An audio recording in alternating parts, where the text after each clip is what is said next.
بسم الله الرحمن الرحيم الحمد لله رب العالمين والصلاة والسلام على سيد الأنبياء والمرسلين وعلى آله وأصحابه أجمعين اللهم صل على سيدنا ومولانا محمد وعلى آل سيدنا ومولانا محمد وبارك وسلم السلام عليكم ورحمة الله وبركاته. Alhamdulillah, Allah subhanahu wa ta'ala has blessed us with a visiting scholar who has come all the way from Chicago. We see in the hadith, it is narrated in Imam al-Tabarani's Kabir. He said that in that hadith, Rasulullah sallallahu alayhi wa sallam says, "Inna lillahi nafahat, fata'arradu laha, fata'arradu laha, la'allakum alla tashqaw ba'dahu abada." So in this hadith, Nabi sallallahu alayhi wa sallam says, Allah subhanahu wa ta'ala has blessed winds that He sends upon you. And these winds are His mercy. So this is an analogy that Rasulullah sallallahu alayhi wa sallam says that at times Allah subhanahu wa ta'ala blesses you with certain situations, certain blessings that He gives upon you, and make sure you stand in front of those winds. So this is one particular wind that Allah subhanahu wa ta'ala has blown over us from Chicago. This wind has come in the form of Qari Yusuf Sulaiman. So Allah subhanahu wa ta'ala has blessed us to be in His presence. He is currently studying in the DarusSalam seminary, as we can see there. We have a table in the back with different flyers, etc. And he will be talking about that, inshallah. So for those of us who don't know, inshallah, after the program, there will be some time where we can get to know about the seminary. It's one of the most prestigious Darul Ulooms or madrasas of Islamic sciences here in the US, in Chicago. And I know many of the scholars there, or some of them personally, some of them I've heard about them, very great, influential people, mashallah. So really he is one of the students there. He also is a teacher in the Masjid itself. A little bit about Qari Sahib, obviously, by the name, he is a Qari, and he is going to finish his entire alim course. So he is what we call Maulana. And a Maulana is a person who is our well-wisher. In Arabic, you call Maulana for a person who's a well-wisher of people. What can be more well-wishing than a person who comes free of charge all the way from Chicago to our humble musalla to teach us about many of these beautiful things that we need to know about. We all are aware of what is happening overseas to our brothers and sisters throughout the world, but especially in Palestine. And today, inshallah, we can educate ourselves regarding this issue to understand why we have so much respect, so much love, why are we connected to the people over there, and they are doing a fard kifaya for all of us. So we ask Allah subhanahu wa ta'ala to allow us to open our hearts, open our minds, give us tawfiq to pay attention to what is going to be given to us by Qari Yusuf, inshallah. So I hand over the mic to him, inshallah. Also, if the sisters, you can come forward, inshallah, so that you can see, inshallah. We have the partition here, so inshallah we can all take benefit, inshallah. Jazakumullahu khairan. Assalamu alaikum wa rahmatullahi wa barakatuh. بسم الله الرحمن الرحيم الحمد لله رب العالمين والصلاة والسلام على رسول الأمين رب اشرح لي صدري ويسر لي أمري واحلل عقدة من لساني يفقهوا قولي اللهم لا سهل إلا ما جعلته سهلا وأنت تجعل الحزن إذا شئت سهلا. Dear respected brothers and elders, mothers and sisters, Assalamu alaikum wa rahmatullahi wa barakatuh. In the famous hadith of Rasulullah sallallahu alayhi wa sallam, he narrates إنما الأعمال بالنيات, that actions are judged by their intentions. They're given value by their intentions. So prior to proceeding to today's lesson, we need to keep in mind what is our purpose of sitting here, right? What is our goal? What do we want to get out of today's lesson? So that's very important that we have this type of perspective in mind before we actually delve into any subject matter. So today's lesson, we want to focus on two things.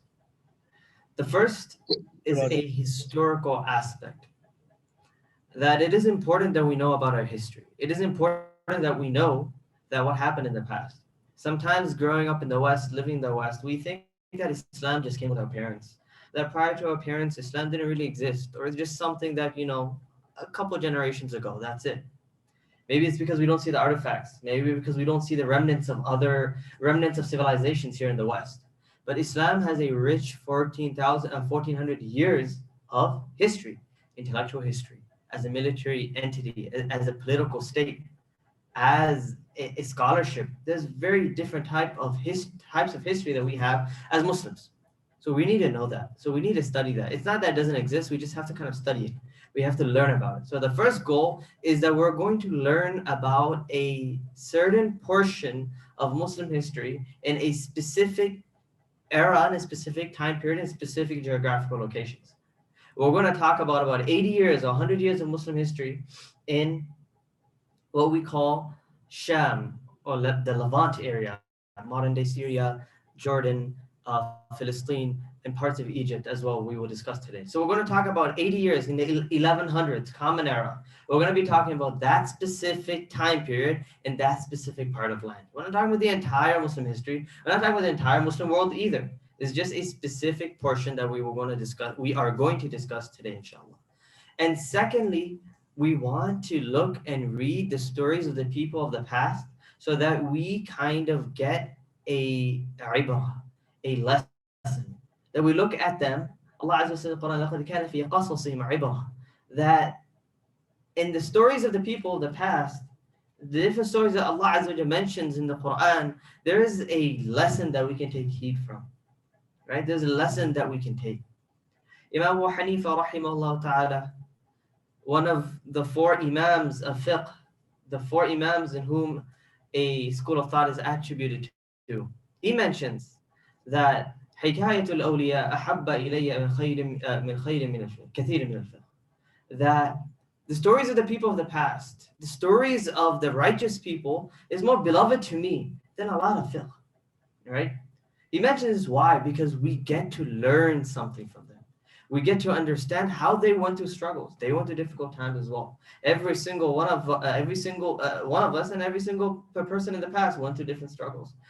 So when we see how they responded and how they reacted to those struggles, it gives us strength. So this is why we want to focus on today's lesson, inshallah. It's a two-pronged approach. One thing is to actually learn something.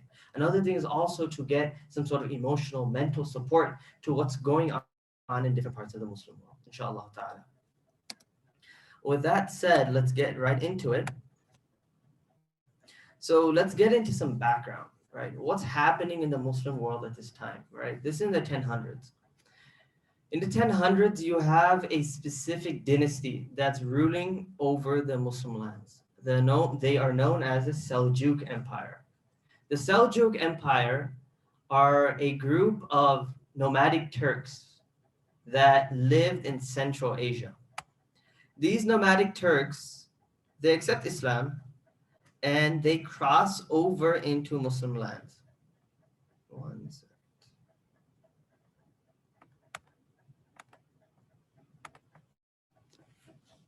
Okay, so you see my point over here? Right over here is what you call ma wara'un nahar, or Transoxiana, which is a land beyond. Literally in Arabic means beyond the river, right? It's beyond the Oxus River. Over here is the Central Asian countries where we have Kazakhstan, Uzbekistan, Turkmenistan, all those stand countries. That's what we call Central Asia. So these Turkic people are from these lands. When we say Turkish people today, we think of modern day Turkey. But modern day Turkey, the people that live there, their ancestry does not really go back to those lands. It goes back to the Central Asian lands all the way over here. We're going to talk about in a few minutes how they started from over here and it ended up all the way over here. If you see my pointer over here all the way on the left, that is modern day Turkey. Okay, how did they end up over there? That's what we're going to talk about in a bit, inshallah.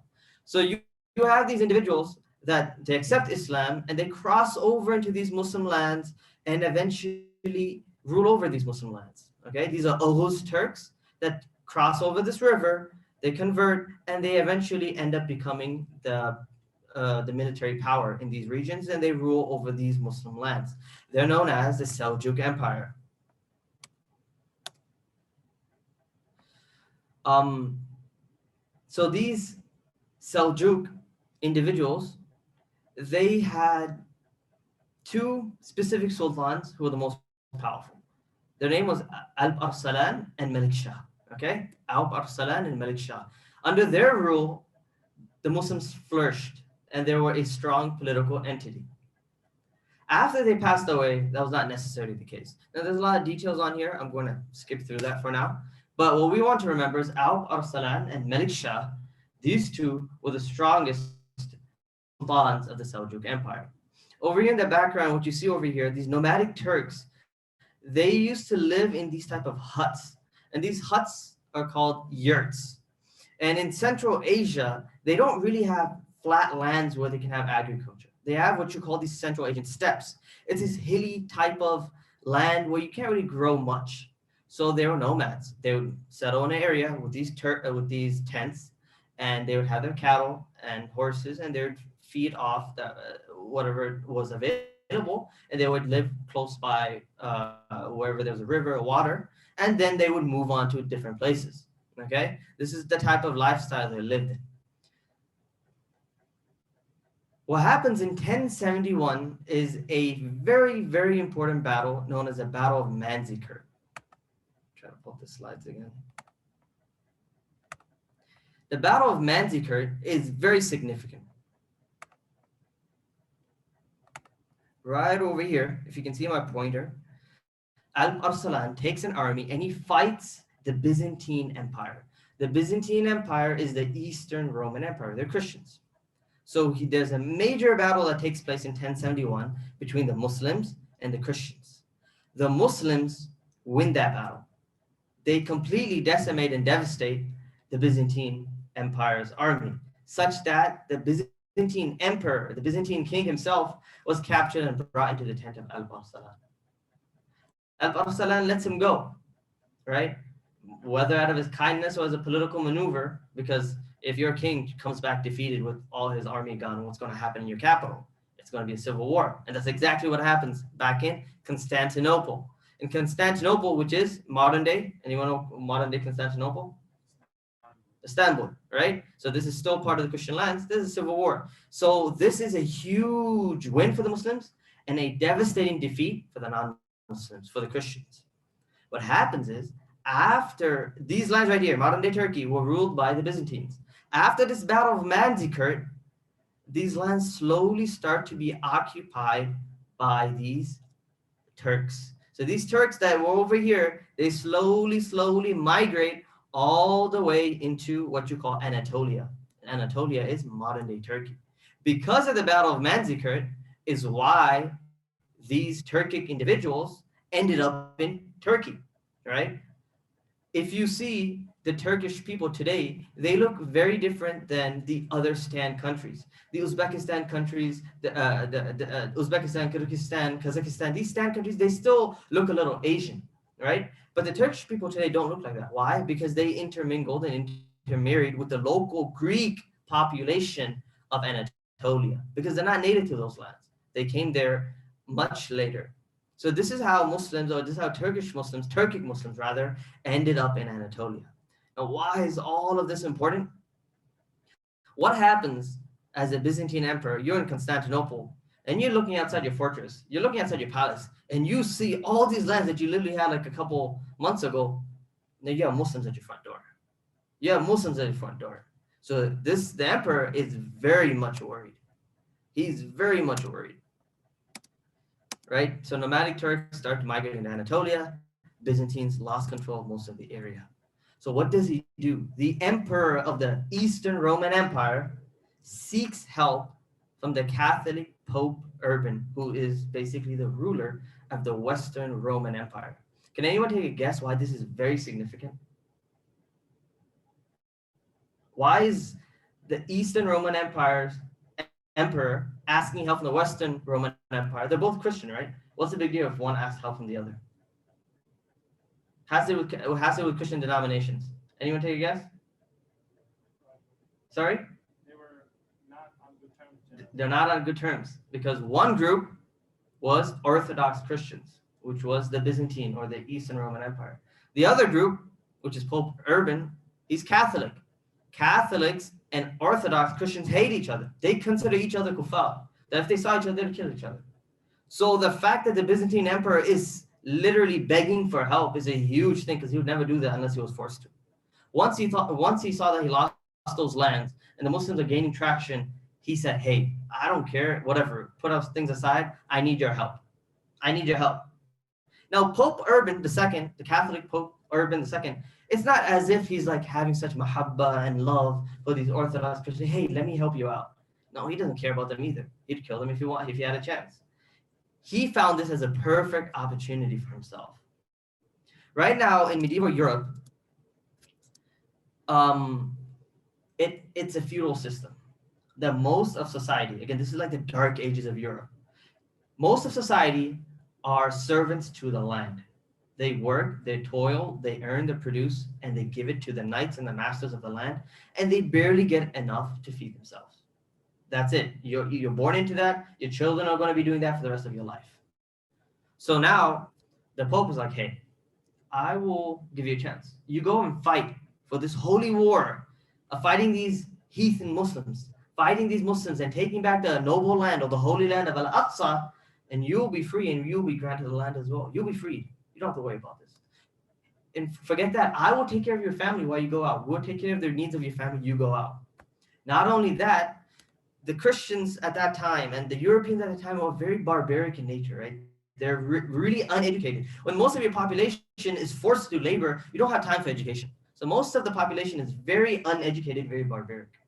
Now, what happens? That there's a lot of tension, there's a lot of violence, and now most of Europe is Christian. Prior to Christianity, Europe is paganistic. Europe were polytheists. They used to worship multiple gods. By this time in history, which is again the late 1000s, most of Europe is Christian or forced conversions. So there's not many people you can fight.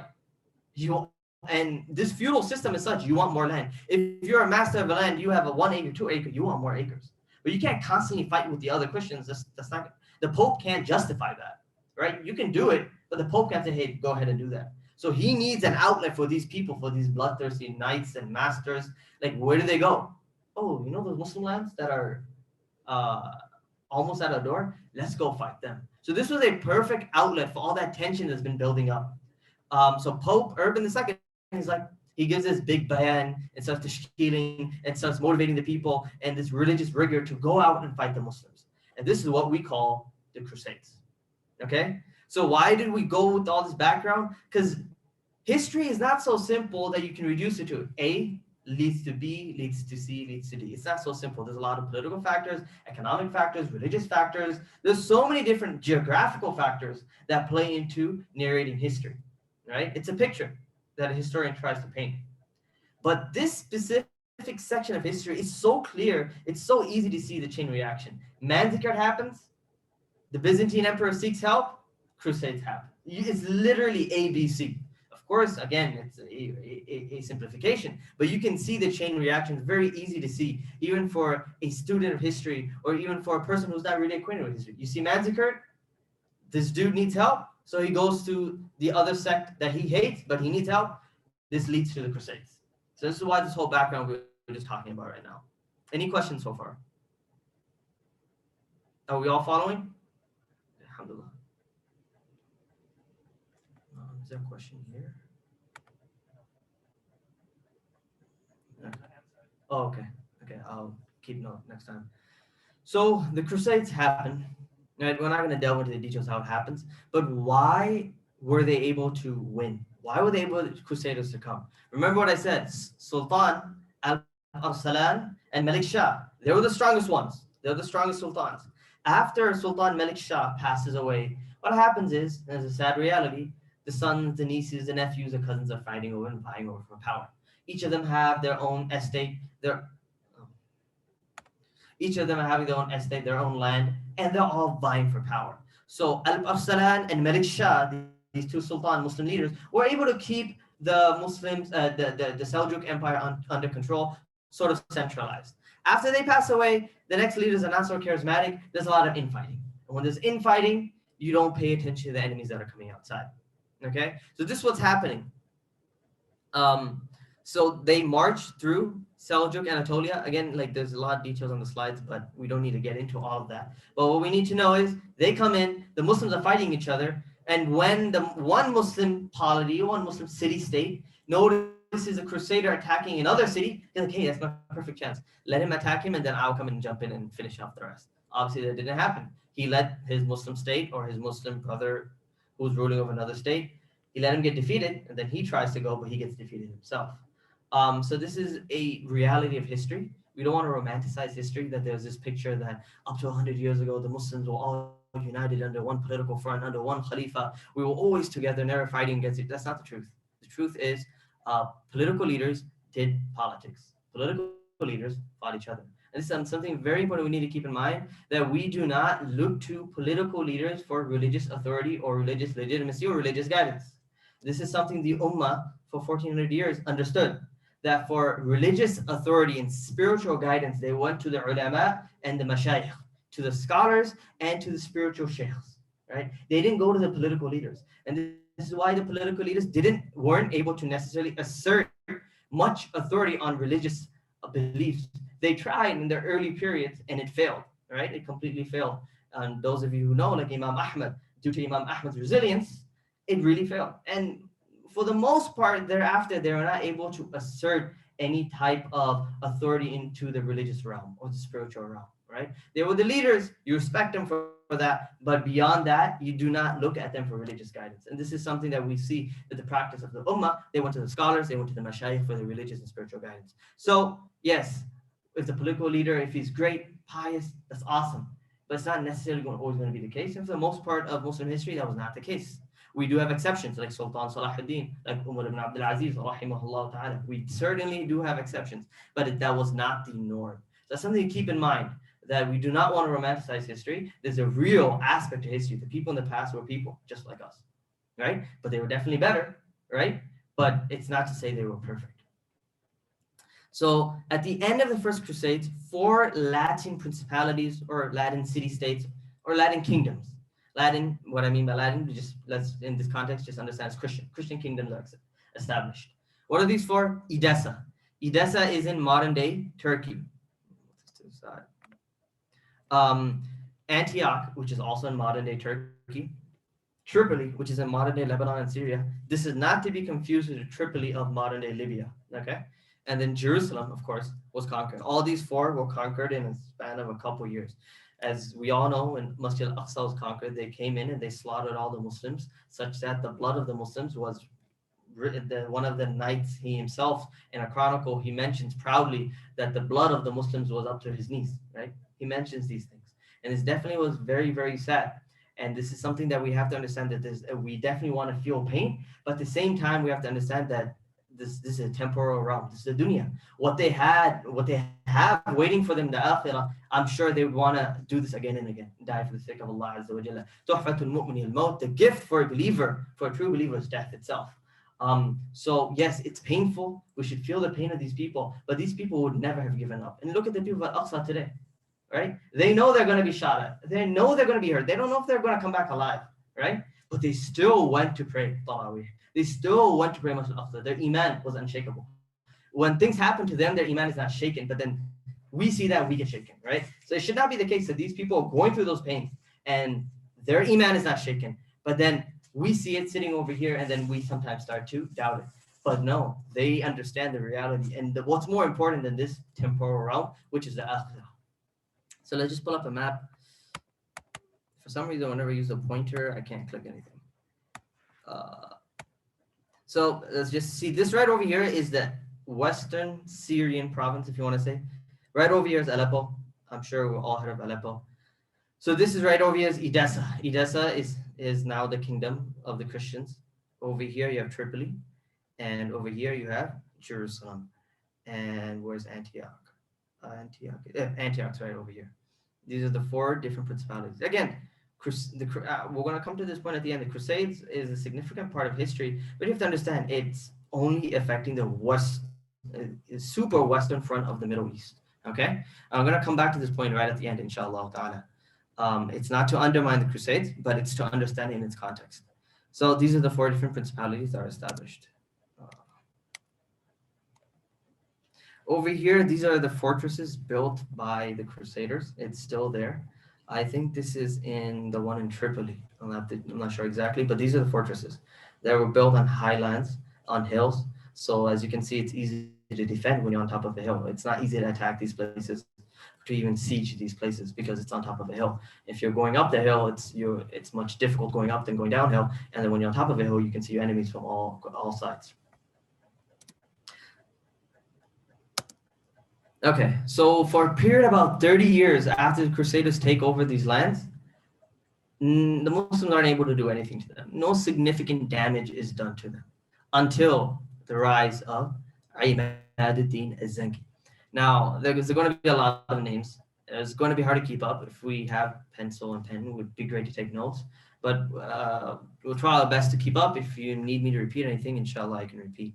So, Imad ad-Din al-Zenghi was one of those rulers of those small city-states. Like I mentioned, after Malik Shah passes away, the empire kind of splits up. You do have one Khalifa, right? But he doesn't really have authority. It's these people on the ground level that actually have the authority. In all these different cities of the Middle East, you have different rulers or different governors, right? So one such governor of Mosul was Imad ad-Din al-Zenghi. Right now, this is a new chapter in the balance of power. Because this individual, he began a united front against the Crusaders. He's very charismatic and he's very stern, and he's able to gather the military under him, right? And the people and the military really respected him. He has this famous statement that there can't be two tyrants in one city. There can't be two tyrants in one city, two zalims in one city. What he's trying to say is, I'm going to be the zalim, but I'm not going to let you do guys, any of you guys do any oppression. It was very strict that any of his military men, anyone in his army was to engage in any type of zulm oppression of anyone of any type of religious background, he would be punished. So this forced loyalty and sternness within his army. So they were very united in that sense, and they were very loyal to Imad ad-Din al-Zenghi. So he starts this campaign of a Syrian front, a united Muslim Syrian front. Right now, everyone's separated, right? Everyone's vying for power, everyone's doing their own thing. Imad ad-Din al-Zenghi wants to unite them so that he can engage in a campaign against the Crusaders. Because if you're not united, you attack one Crusaders, they're going to attack you from the south. And then you have these other guys that they're Muslims, but you don't know what they're going to do, who said they're going to join. So you can't just go attack Jerusalem right now. Hey, no, let's go reconquer Jerusalem. No, you need to get the whole Syrian front united under one banner. So this is what Imad ad-Din Zenghi starts.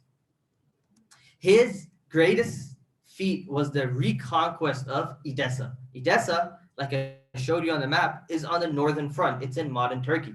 It is very important strategically and economically. Strategically, because if you take over Edessa on the north, no most Christian support can come from the north, right? So it's very important that you take over the north. Secondly, economic importance because it's in the middle of trade routes. So if you have Edessa, you have access to trade routes to the north, to the west, to the east, to the south, and to the west. So it gives you a lot more wealth and economic strength. So he's able to reconquer Edessa. And how is he able to do so? The ruler, the king of Edessa, his name was Jocelyn II. He was a very nasty individual who would go to another city nearby to engage in different activities. Imad ad-Din Zenghi was aware of this. So he pretended to go in the opposite direction from Edessa. Jocelyn II like, hey, Zenghi's not around. Let me go do what I want to do. So he leaves with some of his army and he goes to this another city. Zenghi comes back and he sieges the city. Now Jocelyn's stuck outside of the city. He can't really command anything from outside of the city. Long story short, he's able to conquer Edessa. And this is very, very important. Edessa, again, like I mentioned, strategic importance, economic importance, and more than that, this is the first win or significant win by the Muslims after we lost to the Crusaders, after we lost these 4 principalities and 4 areas to the Crusaders. So Imad ad-Din al-Zenghi is able to achieve a very significant feat. However, he does not end up living too long thereafter. He's able to conquer other fortresses. He's able to unite the Syrian front. But this job is carried on by none other than his son, Nuruddin al-Zenghi. Okay, the first one was Imad ad-Din al-Zenghi. Then continuing on is Nuruddin al-Zenghi. Now, Nuruddin al-Zenghi takes power in 1146. Okay, it's again about 45 years after Jerusalem is conquered. Okay, he's a very effective ruler of Turkic military men and urban notables. Again, Zenghi himself is they're Turkic, they're Turkish people, not Turkish, Turkic people. He was a lot more righteous than his father, and he had a mindset of establishing madaris and welfare organizations. When you establish madaris and when you establish welfare organizations, the ulama love you and the general public love you. So he has the support of all these people. I forgot to mention one thing. When Imad al-Din al-Zenghi started conquering Edessa and started conquering these lands, many Muslims started joining in these campaigns because, hey, finally there's somebody who has a proper focus in attacking these crusaders. So a lot of people start joining Imad al-Din al-Zenghi. When Nur al-Din al-Zenghi takes power, these people see that Nur al-Din al-Zenghi is his father and even better. So there's a lot of people, again, he has a lot of support from the general public and from the military as well. So he's able to garner that support and continue and advance the mission of his father. So again, he had an intense focus on jihad against the Crusaders. But the loss of Edessa sent shockwaves across Europe. Because for 30 years, they're just chilling. Hey, we just went into Middle East and we took all these Muslim lands. And they didn't really think much about it. Nothing's going to happen. One point I want to mention. When these individuals, the Crusaders, 30 years prior, entered these Muslim lands, they did a lot of atrocities, right? They definitely killed a lot of Muslims, like we mentioned in Jerusalem. But afterwards, a generation or two, and Islam has this effect on people, people kind of become like Arabicized, right? So the Christians got used to living with the Muslims. And there wasn't this constant tyranny that we see like today in Palestine, right? It wasn't really like that. People got along and they eventually learned to live with each other, right? At least in the cities. But it's these new people that would come from Europe, or these new crusaders that would come with their religious rigor, and they would say, and they're coming to kill the Muslims for the sake of God and stuff like that. These individuals would come and then they would harm the Muslims that would live in the outskirts. This is why the Christians themselves who would live in these 4 cities, they would say that these new guys are ruining our relationship that we have with the Muslims, right? So just keep that in mind. It's not like for 80 years, these people are in constant oppression. It's not necessarily the case. At the beginning years, definitely, there was a lot of dhulm, a lot of oppression, a lot of people were killed, and a lot of wealth was stolen. But afterwards, you kind of, everyone kind of meshes together, right? So again, the loss of Edessa sent shockwaves across Europe. So this results in the Second Crusade. So the Second Crusade, they besieged Damascus. Damascus is a famous Syrian city. Damascus has never been conquered by the Crusaders as of yet. Now, the governor of Damascus, he is now stuck. The Muslim governor of Damascus, Nur ad-Din, instead of fighting the Muslim like the previous people did 50 years ago, he helps out Damascus. He helps in defending and fighting against the Crusades, and he helps them force the Crusaders to retreat. So the Second Crusade was mostly a failure. But however, the people within Damascus, they themselves overthrew their governor and said, hey, Nur ad-Din, we want you to rule over us. So now you see slowly and slowly, he's starting to get different fronts. He's able to cover these different lands and able to unite it under one rulership and under one leadership. Slowly, slowly getting the Syrian front. So he takes Damascus under his rule in 1157. Now, backtrack a little bit. Let's go. We just talked about Nur al-Din al-Zenghi. Let's talk about Imad al-Din al-Zenghi, the father. Imad al-Din al-Zenghi, before he's a governor, or before he conquers Edessa, he engages in a battle with a certain group, and he's running away, and he loses the battle, so he's running away. He's running away, the army's chasing him, and he comes across this city called Tikrit. And he besieges and asks the governor of Tikrit, hey, help me. Let me just find a refuge in here. The governor of Tikrit allows him in. This governor of Tikrit was none other than the father of Salahuddin Al-Ayyubi. The father of Salahuddin Al-Ayyubi is Najmuddin Al-Ayyubi. Now this favor, Imad al-Din did not forget. He did not forget, and he does repay it back.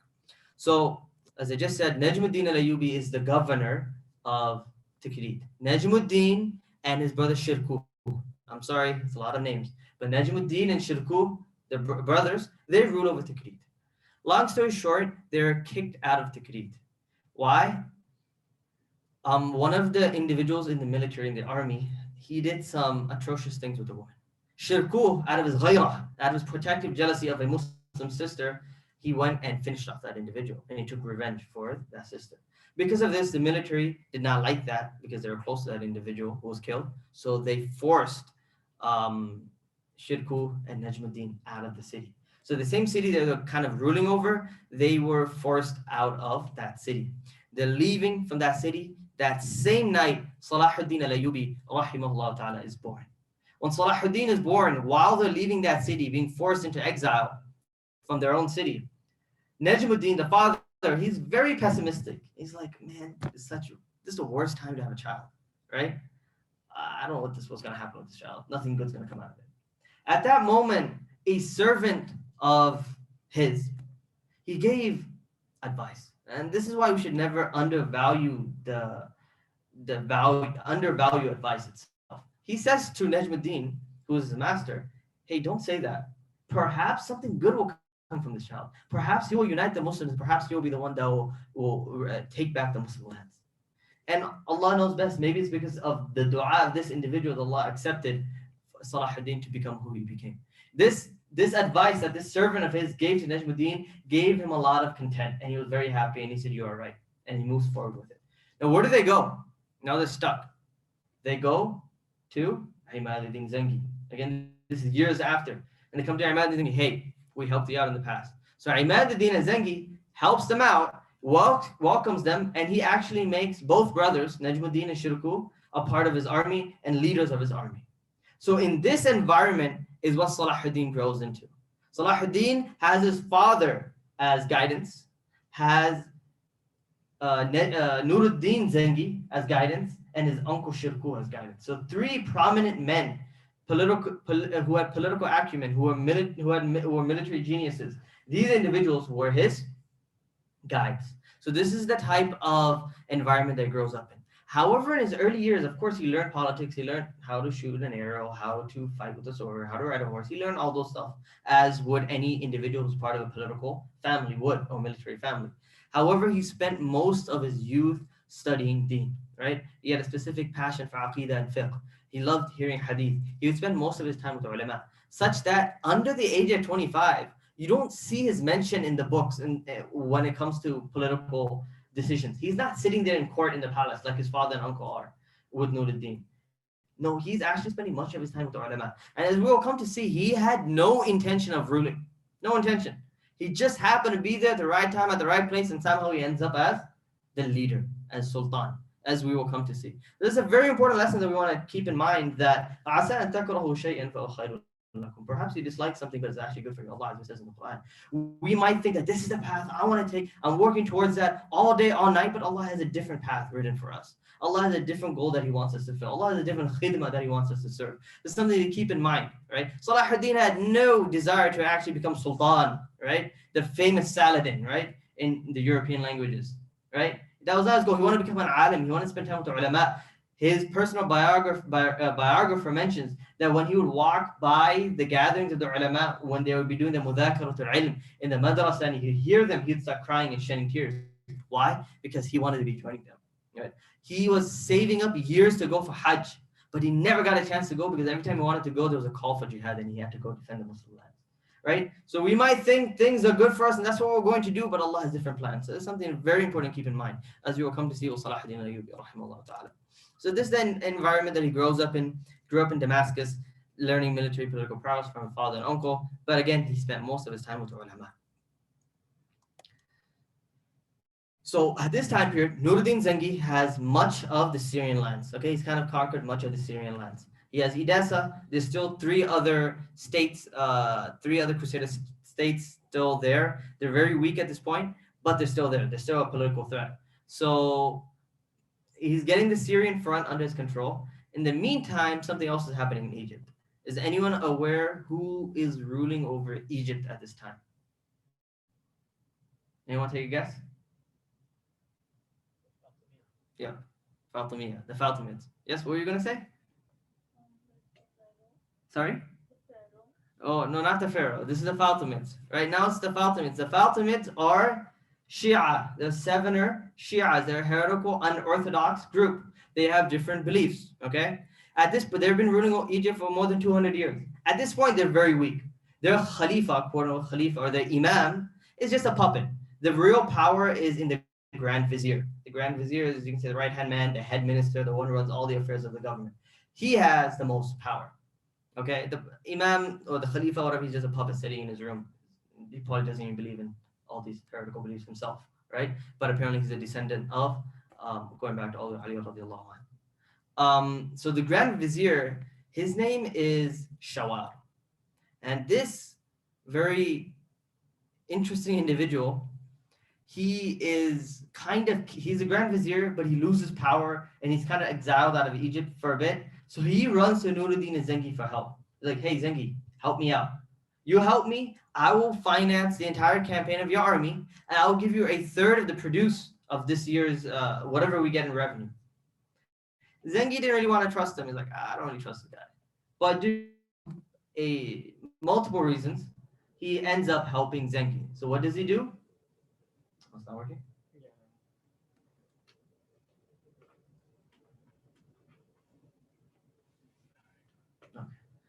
So due to multiple reasons, he ends up helping Zenghi. How does he help him? He sends Shirkuh and his nephew, Salahuddin.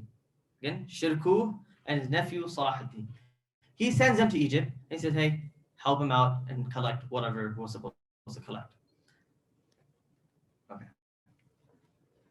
Shawar, he takes the help. He's reinstated as Grand Vizier.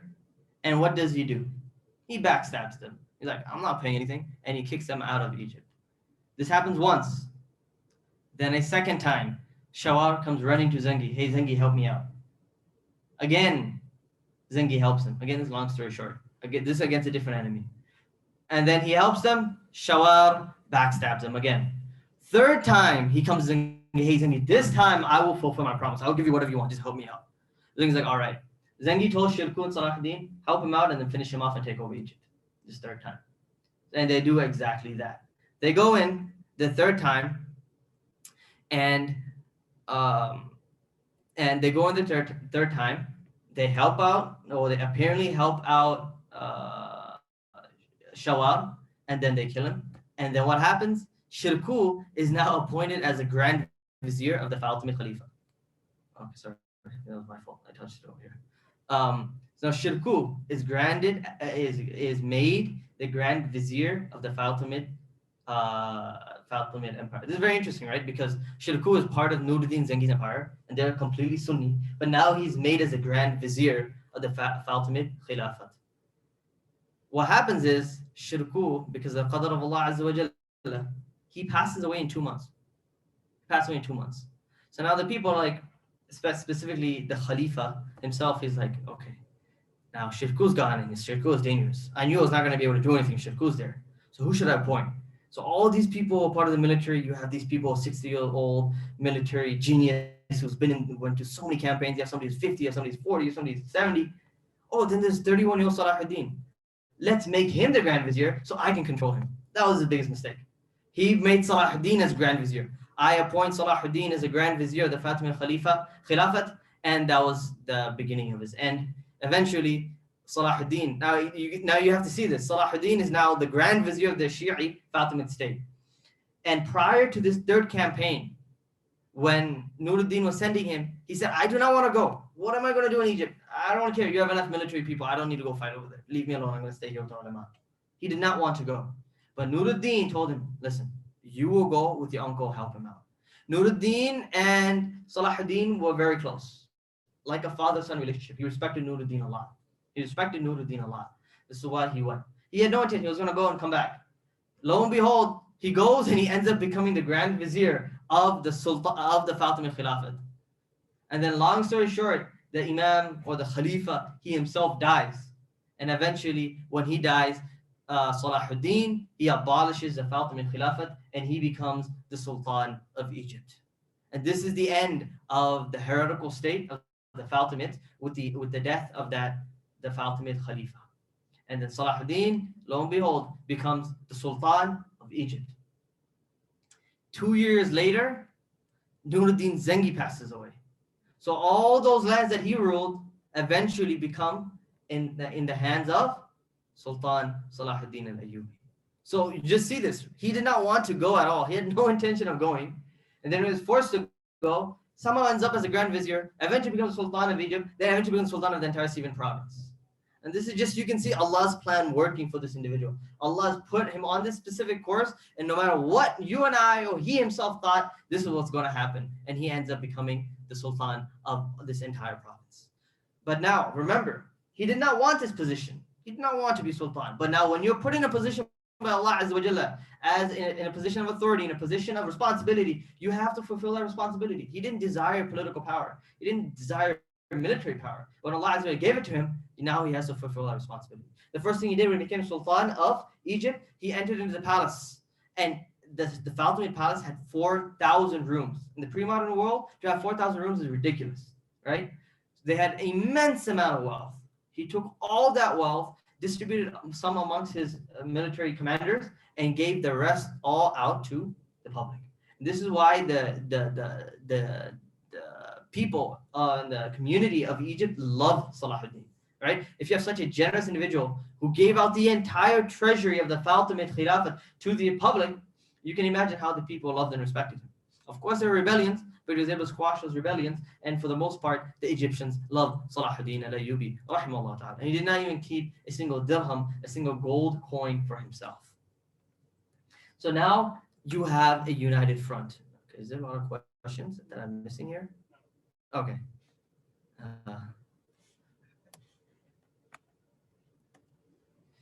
So now what we have Salahuddin, through the plan of Allah Azza wa Jalla, the entire area is his. Now what's left? Take out the Crusaders. So that's what he starts doing slowly but surely. He first, of course, makes peace treaty with these individuals. He makes peace treaty with certain individuals, certain fortresses, certain lands that are ruled by the Crusaders. That's the first thing he does. However, these individuals do not keep their treaties. This individual, important person to know, Reino de Chatillon, he breaks the truce and he attacks a Muslim party that's traveling either for business or for Hajj. I believe it's for business, right? And he attacks them and he takes them as hostage. Salahuddin is like, listen, I'll forgive you, hand them back and pay any damages. Hand them back and pay any damage, because they had a truce. Reino de Chatillon did not comply. Over here, Western chroniclers or Western historians will mention a story which is not thabit, which is not established, and which is not a true story, is that Salahuddin's sister was in that traveling party, and Reino de Chatillon did some things to her. That story is not true. That has been inserted by Westerners, and there is no asl and no reason to believe that actually happened. Salahuddin's sister was not a part of this specific traveling caravan. So that's something to keep in mind if you do hear about Salahuddin from the West, from Western historians. This is something that happens, that they mention. So Reino de Chatillon, he breaks the truth, and now he has all these Muslim people captured. Now Salahuddin is not going to take that down city. So this is what is known as the Battle of Hittin, a very important battle in 1187. The battle ensues. It's a detailed battle. In terms of history, in terms of studying history, it doesn't really matter how the actual battle played out. We just need to know who won, who lost. How the details of strategic maneuvers, where do they battle, what are the geographical locations. They're very, very interesting, but they are not important at all, to be completely honest. But if you want to know, would like to see those things, just if you go on YouTube, there are certain channels that animate and have graphics of how all this thing plays out. Kings and Generals is one channel. You can watch the whole battle. For the most part, when it comes to Salahuddin, things are quite accurate because, again, he was beloved by the West and the East, right? Because of his akhlaq, because of his character, and some of this, which we're going to discuss at the Conquest of Jerusalem, he's loved by both sides. So they're pretty fair when they paint his picture, except there's certain things here and there, but they're pretty fair when they paint the picture. This guy's name is Guy. Okay, so don't get confused. His name is King Guy. So King Guy is the king of Jerusalem. Okay, he was a pretty good guy. No pun intended. He didn't really break the truth himself, but Reino de Chatillon kind of dragged him into battle. So he takes the whole military, the army from Jerusalem, and he also joins the battle against Salahuddin. Salahuddin wipes them out. Salahuddin takes both of them and as prisoners into his tent. Salahuddin looks at King Guy and hands him a cup of cold water to drink. They were very, very thirsty because of the political strategic maneuver that Salahuddin pulled, with the entire army of the Christians were thirsty, extremely thirsty. They were blocked off from water from all sides. So they literally just gave up and said, just give us water, we'll stop fighting. Right? So they literally just gave up. So he gave King Guy a cold cup of water to drink. King Guy drinks it, and he starts handing it over to Reino de Chatillon. Salahuddin takes the tip of his sword and knocks the water off. He says, I did not give you permission to give it to him. I did not give you permission to give it to him. Why is he so ruthless with Reynold? Because Reynold, the Shah Talan, first of all, broke the truth. Secondly, he made very atrocious statements. He said he was going to desecrate the Kaaba, and he said, Na'udhu billah, he's going to take Rasulullah sallallahu alaihi wasallam out of his grave. Na'udhu billah, right? So he said these atrocious statements. When Salahuddin heard of this, he said, by Allah, you will die at my hands. By Allah, you will die at my hands. And we know the famous hadith of Rasulullah sallallahu alaihi wasallam that when a person who's close to Allah Azza wa Jalla, he does a qasam upon Allah, Allah Azza wa Jalla will fulfill that qasam. So right then and there, Salahuddin, when Reynold is in his tent, he chops off his head and he fulfills the oath that he took before. Now King Guy is terrified. He's like, oh God, I'm next, right? But then Salahuddin is like, no, it is not. Oh man, I gotta stop touching this. Okay. No, it's fine. I just keep forgetting. Salahuddin says, don't worry, King Guy. It is not befitting of a king to kill another king. We don't do this. It's not in our. That's not what we do. However, this one, Reynold, he went beyond the measures, right? He went beyond what was okay, right? He went beyond the bounds. That's what I told him. So he let King Guy go back. He said, you're free to go, and he let him go. So this, you have to understand, primarily the army of Jerusalem was just wiped out. So what happens next?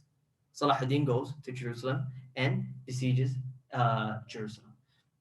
Now, there's no military men left in Jerusalem. So the priest, the pope, or whoever is in charge, they come out.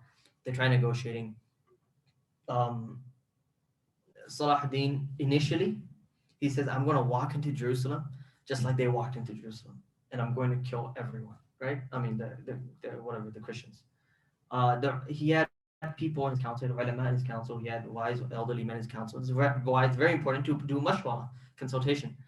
He said, don't do that. Right? That's not what we do. What do these people have to do with what the people did 80 years ago? So he listens to their counsel and he does not do that. However, he says, listen, if you want to surrender, you're allowed to surrender. Because technically speaking, in the pre-modern world, when you siege a city and you attack a city and that city surrenders, everyone in that city kind of becomes a prisoner of war, right? POWs. However, because these people are from Jerusalem, these people, this is the holy city, Salahuddin said, listen, I'll let you guys all go, but each one of you pay 10 coins, whatever the currency was at that time, 10 coins, and you can leave. It wasn't too much to ask. And you'll be free to go and not be touched. You'll be unharmed. And this is where the Christian chroniclers mentioned that it's such a sad and pitiful state that what our Christians did, and such an honorable thing what Salahuddin and the Muslims did. The priests, the Pope, the rich, they dipped and they left. And they paid their 10 coins, they took everything and they dipped. And they did not care about the poor people of that city at all. And you read this in the Christian narratives. They say this is such a sad thing that they did and what an honorable thing the Muslims did. So now he gave them 40 days. You have 40 days to get 10 coins, which is not too much to ask for. And you pay up and you can leave. 40 days passed. There's thousands of non-Muslims left in the city. Because why? Because all the rich and all the Christian leaders, they left the city. And they didn't care about the poor. They took their wealth and left. So now, there's thousands of people. Now what does Salahuddin do? Salahuddin's brother comes to him and he says, I want you to give me a gift of 1,000. Now, technically, all those people in the city are prisoners of war. I want you to give me 1,000. Salahuddin says, sure. He takes 1,000. He says, I set them free for the sake of Allah Azza wa Jalla. And he pays, and he pays for that, and they all end up going free. And then Salahuddin's like, I will do the same. So Salahuddin, he pays from his own side and sets free many of them, and he gives them as gifts, and he says, you guys are all free to go. He goes into the city. He sees a bunch of widow women who, again, their husbands all died in the battle of Hittin. And these Christian women, they come to start crying. Salahuddin starts crying when he sees them crying. And he pays for them. He says, anything you need, any expenditure you need to get to other cities, he pays from his own side and he sets them free. By the end of it, every single person was set free and no one was even killed. Right? This was Salahuddin Al-Ayyubi. This is why he was loved. He showed that the epitome, the highest level of akhlaq, that prophetic type of akhlaq, and this is why he's still remembered to today, right? He's a liberator of cities, yes, but he's also the liberator of hearts, the conqueror of cities and the conqueror of hearts. This is why you can still read Western books that still praise him. Christians, they hate Muslims, but they won't say anything bad about Salahuddin because they can't. It's basically mutawatir. It is corroborated to multiple different reports for anyone sane of mind to deny such a thing. So Salahuddin liberates Jerusalem. Third Crusade takes place, called in response to the liberation of Jerusalem. Doesn't really end anywhere, but basically this is the famous series between Richard the Lionheart and Salahuddin. At the end of it, they're like, okay, look, the Christians can come for pilgrimage. They won't be harmed, but they're not allowed any weapons into the city, and that was what they agreed upon, and that continued for a while. So the effects of the Crusades, this is something I want to discuss briefly. In Muslim lands, it was mostly negligible. Something to keep in mind. It wasn't the end of the world. Today, we talk about the Crusades as this is the worst thing that happened in Muslim history. It was very bad. We don't want to undermine it, right? People died. People lost their lives. Even if one person lost their life, that's not something that we undermine. However, do keep in mind that this is in the western front of the Middle East. The western part for a period of 80 years. That's it. Just for a period of 80 years. It wasn't the end of the world. Why is it so polarized? Or why is it so dramatic? Because of the situation we have in al-Masjid al-Aqsa today. This is why it is very much talked about today, as it should be, But the Crusades was not the worst thing that happened. And especially because what was to come after, the Crusades was kind of just an afterthought. Anyone want to take a guess what happens in the 1200s? What happens in the 1200s that gives a shock to the entire Muslim world? The Mongols. The Mongols come and they wreak havoc across 80% of the Muslim world, right? Other than North Africa and Andalusia, the entire Muslim world based in India, other than that, the subcontinent rather, other than that, the entire Muslim world was literally felt the wrath of the Mongols. Compared to that, the Crusade was just an afterthought, right? So it was just like, oh, Crusade, forget that. The Mongols just happened, right? And that was something that had a huge impact on Muslim lands. And it really changed the political, geographical, cultural landscape of the Muslim world forever. Because eventually most of them, the Mongols split into 4 different khanates, right? Khanates. 3 of the 4 became Muslim, right? So it really changed the whole landscape. So the Mongol impact on Muslim lands was much more devastating. Not necessarily, it was devastating at the beginning, but it was much more impactful than the Crusades. But it was the end of the Fatimids and the rise of the Ayyub dynasty. But in Europe, the Crusades had a major impact. And unfortunately, we don't have the time to go through that today, but it led to the Renaissance. It led to eventually to the scientific revolution, then to the industrial revolution, and then literally to modernity and postmodernity. It's just like a chain after this point. It had a huge impact. First of all, it gave the Europeans a desire for conquest outside of Europe. Because up to this point, they've never exited Europe. The Christians, they were stuck in Europe. The first time they went to other lands, and they found immense amount of wealth in those Muslim lands. So that's like, hey, we can do this again. So now the Middle East didn't really work now after the 80 years. So what do you think they want next?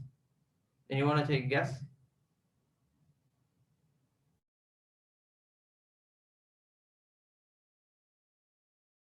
Can you guys hear me on Zoom? Okay, they can hear us. We don't really need screen, that's fine. Okay, so the Europeans now have a desire to conquer other lands. So they start the Reconquista and they start conquering Spanish lands. And this eventually leads to, again, is it okay? This screen is showing. So let me Go ahead. Okay. Yeah.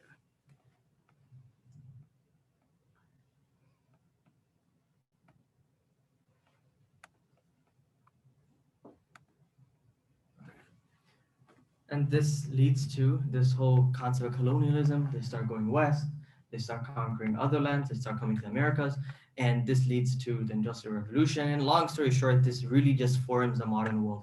So the Crusaders, in terms of European land, very, very significant. And studying the Crusades and the effects of the Crusades in terms of Western history is very, very important.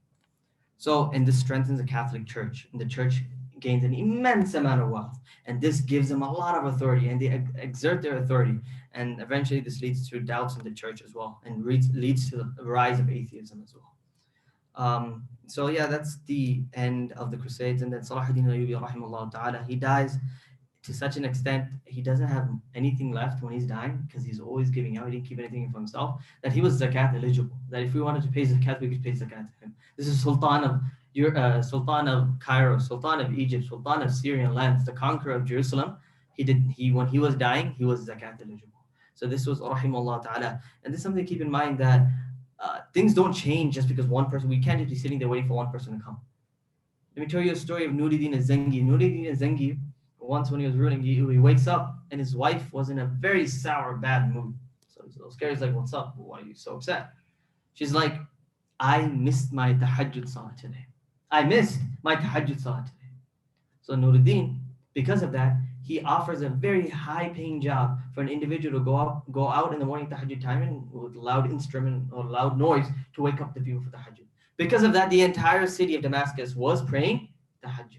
Think about this. The remorse and the guilt of one lady made the entire city pray tahajjud, right? The remorse and guilt of one lady missing a nafil act forced and ended up the entire city praying tahajjud. So these are the type of people that change came through. It's not that they're, okay, just sitting there, Nuruddin Zenghi comes, or sitting there, Imad Zenghi comes, sitting there, Salahuddin comes. No. These people are sent when we change. These people are sent when we take a step forward and we are muta'addi, that we want to have an effect on other people and bring other people to deen, right? Especially with the pandemic now, it had extreme amount of spiritual ramifications on the ummah, right? A lot of spiritual loss. Every one of us can attest to that there was a spiritual loss in our own lives. Right? There's people who have mental, emotional health issues. There's people who have lost their faith. There's people who've left the fold of Islam and turned to atheism.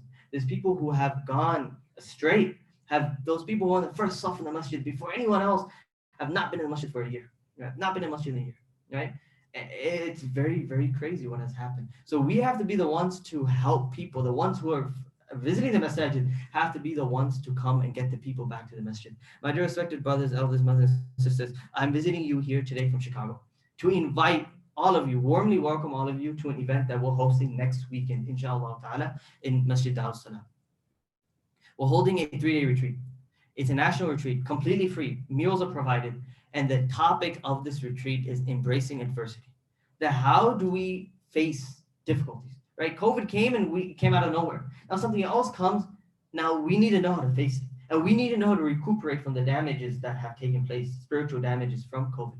So this national retreat is to get the entire community of America, as much as we can, to come out there. Ulama from across the country are going to be giving different sermons, different lectures, different talks, and how to face difficulties and how to kind of repair the damages that have taken place in ourselves and our families and in the larger Muslim community.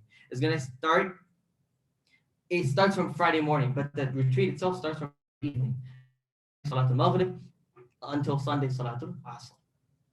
There's going to be different programs that take early morning Friday as well, different ilm workshops, more academic programs, things similar to this that's going to be taking place and taught by the local ulama of Chicago. So I invite you. It's not just for brothers, it's for women as well. There's going to be parallel sessions that while the men ulama are talking to the men, there's going to be female scholars that are going to be talking to the women. There's going to be children programs for the children, younger children, middle-aged children, teenagers, college students. There's going to be different programs that are going to be taking place for the community. Again, it's completely free. You just register online and try to come, inshallah.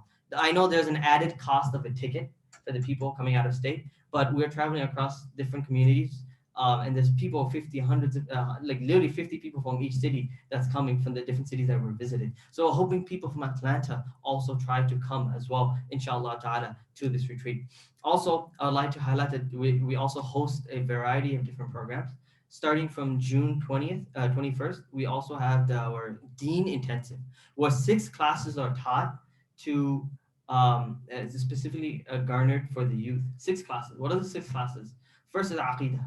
To know our beliefs, rationally proving our beliefs, defending our beliefs from doubts, right? Deconstructing atheism, talking about evolution, Darwinian mechanism, talking about these things and deconstructing it. Secondly, we're going to talk about Western intellectual history. You know how I just talked about how this whole history of modernism and postmodernism, postmodernity came from the Crusades? The whole history is a 2,000 year of history. If the modern secular world was anti-religion, how did it end up being like that? It just didn't happen overnight. This is history. You need to know that history so you can be ready when these type of questions come our way. The third class is going to talk about hadith, or ulum al-hadith. What's the difference between sahih and da'if? How do we know these statements are attributed back to Prophet Muhammad sallallahu alaihi wasallam? The fourth class is going to be essential fiqh. How do we pray salah? How to give zakah? How to tahara? The fifth class will be tazkiyah, and tarbiyah, practical applications and practical advice for spirituality. And the last class will be misunderstood verses of the Quran, different Quranic verses which are taken out of context and people misunderstand these verses. This is a Deen Intensive. It's 4 weeks starting from not this Monday, next Monday, inshallah ta'ala. This specific 4-week class is in person, on site. There are dorms available for students to come, the students coming from across the country, inshallah ta'ala. Then we have a plethora of other programs which are hosted online that you can take from the comfort of your home. The details of the program, inshallah, you can meet me in the back, all the flyers there. Please don't leave without taking a flyer and the different brochures that we have. Also, on the Sunday of the retreat, which is again June 18th, 19th, the 20th, on the 20th of the retreat, we have the second graduating class of ulama. The DarusSalam seminary also provides scholarship, a full 7-year seminary, a full 7-year program for cultivating young ulama. These people grew up here, were taught by people who grew up over here, and they were educated over here, and these are going to be the ulama of not tomorrow, of today, inshallah ta'ala. So 7 young scholars are graduating, inshallah ta'ala, next Sunday.